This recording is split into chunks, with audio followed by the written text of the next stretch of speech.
ಪರಿಹಾರ ಅಂದರೆ ನೀವು ತುಂಬ ಸುಲಭ ರೀತಿಯಲ್ಲಿ ಹೇಳೋದು ಅಂದರೆ ಕ್ರಿಸ್ಟಲ್ ಮುಖಾಂತರ. ಎಂಥದ್ದೇ ಸಮಸ್ಯೆ ಇರಲಿ ಅದಕ್ಕೆ ಭಾರಿ ಅದು ಮಾಡಿ ಇದು ಮಾಡಿ ಏನೂ ಒಳ್ಳೆಲ್ಲ, ಕ್ರಿಸ್ಟಲ್ ಸ್ಟೋನ್ ಇಷ್ಟರಲ್ಲೇ ನಿಮ್ಮ ಸಮಸ್ಯೆ ಪರಿಹಾರ ಆಗುತ್ತೆ ಅಂತ ಹೇಳಿದ್ದೀರಾ. ಆ್ಯಂಡ್ ಸಾಕಷ್ಟು ವರ್ಷದಿಂದ ಮಾಡಿದ್ದೀರಾ, ಸಾಕಷ್ಟು ಜನ ತೊಗೊಂಡವರು ಕೂಡ ಗುಡ್ ಫೀಡ್ಬ್ಯಾಕ್ ಕೊಟ್ಟಿದ್ದಾರೆ, ಇದು ವರ್ಕ್ ಆಗಿದೆ ನಮಗೆ ಅಂತ ಹೇಳಿ. ಒಂದು ರೀತಿ ಹೇಳ್ಬೋದು ಮೀತಾ ಅಂದರೆ ಕ್ರಿಸ್ಟಲ್ ಅಂದರೆ ಮೀತಾ ಅವರು ಅಂತ ಹೇಳಿ, ಆ ರೀತಿ.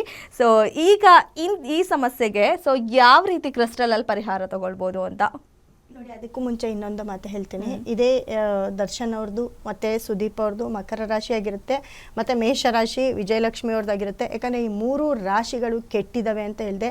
ಈ ಒಂದು ಯಾಕಂದರೆ ಈ ಗ್ರಹಗಳು ಇನ್ನು ಬುಧ ಗ್ರಹ ಕೂಡ ಮಕರ ರಾಶಿಗೆ 12ನೇ ಮನೆಗೆ ಬರೋ ಒಂದು ಸಾಧ್ಯತೆ ಬಂದಾದಮೇಲೆ ಈ ಒಂದು ಏನು ಕಿಡಿ ಹೊತ್ತಿದೆ ಈ ಥರ ಇದು ಇನ್ನೂ ಕಂಟಿನ್ಯೂ ಮಾಡ್ಕೊಂಡೋದ್ರೆ ಇದನ್ನು ಸ್ಥಾನಮಾನವನ್ನು ಕಳ್ಕೊಳ್ಳೋ ಒಂದು ಲೆವೆಲ್ಗೆ ಹೋಗೋಕ್ಕೆ ಸ್ಟಾರ್ಟ್ ಆಗುತ್ತೆ. ಯಾಕಂದರೆ ಇವಾಗಲೇ ನಾವು ನೋಡ್ತಾ ಇದ್ದೀವಿ, ಈ ಒಂದು 2 ದಿವಸದಿಂದ ಇದೇ ರೀತಿ ಈ ಒಂದು ಸುದ್ದಿನೇ ಎಲ್ಲ ವಾಹಿನಿಗಳಲ್ಲೂ ಹರಿದು ಬಿಡ್ತಾ ಇದೆ.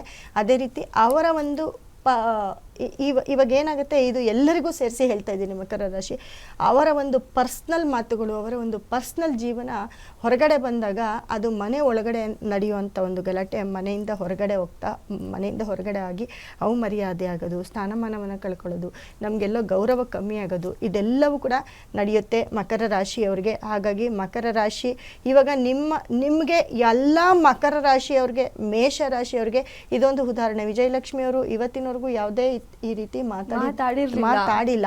ಸೊ ಈ ಒಂದು ಟೈಮಲ್ಲಿ ಹೀಗೆ ಮಾತಾಡ್ತಾರೆ ಅಂತಂದ್ರೆ ಅವರ ಟೈಮು ಕೆಟ್ಟಿರುತ್ತೆ, ಮತ್ತೆ ಮಕರ ರಾಶಿಯವರ ಟೈಮು ಕೆಟ್ಟಿರುತ್ತೆ, ಅವರ ಡೇಟ್ ಕೂಡ ಕೆಟ್ಟಿದೆ, ಅವರ ಡೇಟ್ ಕೂಡ ಇದರಲ್ಲಿ ಇನ್ಕ್ಲೂಡ್ ಆಗುತ್ತೆ. ಅದೇ ರೀತಿ ಇವರ 16ನೇ ತಾರೀಕು ಇವ್ರದ್ದು ದರ್ಶನ್ ಅವ್ರದ್ದು 16ನೇ ತಾರೀಕಾಗಿರುತ್ತೆ, ಸುದೀಪ್ ಅವ್ರದ್ದು 2ನೇ ತಾರೀಕಾಗಿರುತ್ತೆ. ಸೊ ಈ ಎಲ್ಲ ಡೇಟ್ಗಳನ್ನ ನೋಡಿದಾಗ ಖಂಡಿತವಾಗ್ಲೂ 16 ಅಂತ ಬಂದಾಗ 7 ಆಗುತ್ತೆ, ಬಟ್ 1-6 ಅಲ್ಲಿ ಪಾಸ್ ಆಗಿರುತ್ತೆ. ನಾನು ಅವತ್ತೇ ಹೇಳಿದೆ, 1-6 ಅನ್ನೋದು ಯಾವತ್ತೂ ನಮ್ಮನ್ನ ಸ್ಟ್ರಗಲ್ ಮಾಡುತ್ತೆ, ಸ್ಟ್ರಗಲ್ ಜೀವನ ಇರುತ್ತೆ. ಯಾವತ್ತಿಗೂ ನಮ್ಮನ್ನ ಏನಾದರೂ ಒಂದು ಕಾರಣಗಳನ್ನ ಎದುರಿಸ್ತಾನೆ ಇರಬೇಕಾಗುತ್ತೆ ಲೈಫಲ್ಲಿ ಅಂತ.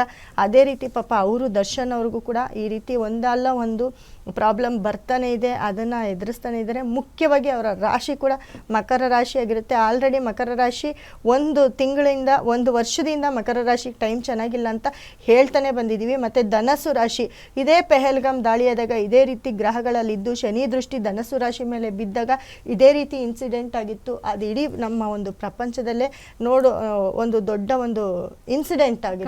ಅಂದ್ರೆ ಎಲ್ಲರೂ ಬೆಚ್ಚಿ ಬೀಳೋ ಅಂತ ಒಂದು ಘಟನೆಗಳಾಗಿತ್ತು.